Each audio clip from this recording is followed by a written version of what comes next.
unasema Kiswahili unakuwa na fujo sana. Kwani sime ni Kiswahili?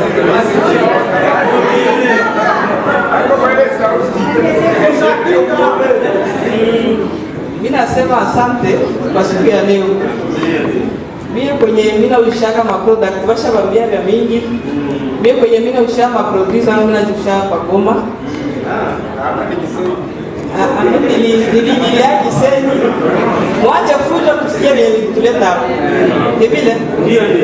Mimi kwenye mimi nachuruzia sana ni Mkongo. Tena hapa Goma, Bukavu. Na huko sasa mimi nafuata na mpaka mimi nenda na Bujumbura.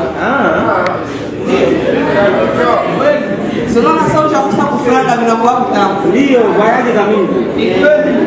Uko papa mmoja sitamwambia jina, ni mtu mwenye anajulikana sana. Alikuwa shefu mwenye alikuwa alikuwa shefu. Ni watoto ya Goma tunapenda tafutisha. Nisha mjua. Okay. Alikuwa anatumika mu DGRNK. Alikuwa na probleme ya kufusa, alikuwa ya kufichika na familia yake na biua. Alikuwa na probleme, alikuwa na gonjwa prostate. Alikuwa naikala mbiro papa wa bie wa makoti, lakini nafika masaa moja akasikia tu kwenda kupeti bezwe. Hana hata wakati ya kwenda, ni pale pale tu. Anajikoyolea, siseme mkiswahili cha bie cha kwetu Goma. Anajikoyolea pale pale. Lakini sasa kunya kwa hizo product zako hivi ni mzima na mzima wake wote. Amen.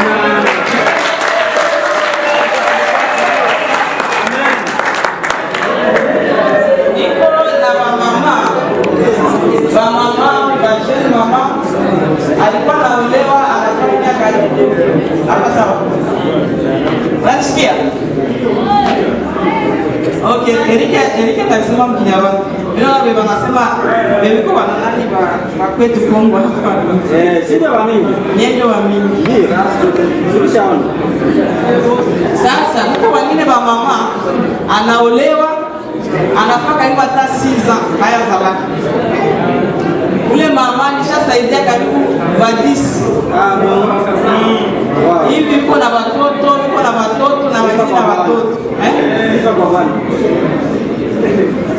Na nilikuwa na mwingine mama mwenyewe nilisaidiana juu ya produce zetu, alikuwa na gonjwa kanseri. Mara mingi ninachuguzia Goma. Kwa kisi liziba yake kesha kwa atake. Kwa kisi shakuwa na vilonda. Lakini tulimsaidia na produce zetu akakunya hivi ni mzima na mzima yake yote. Kile mimi naweza waambia ya kusema ni vya mingi kwa mwenyewe ni za mingi. Kenye kiko pale.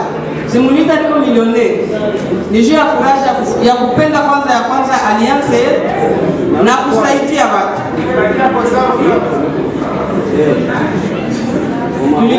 Tulikia juu ya mafuta tulikia chezi.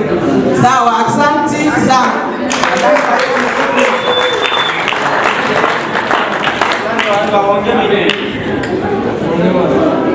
Amilionea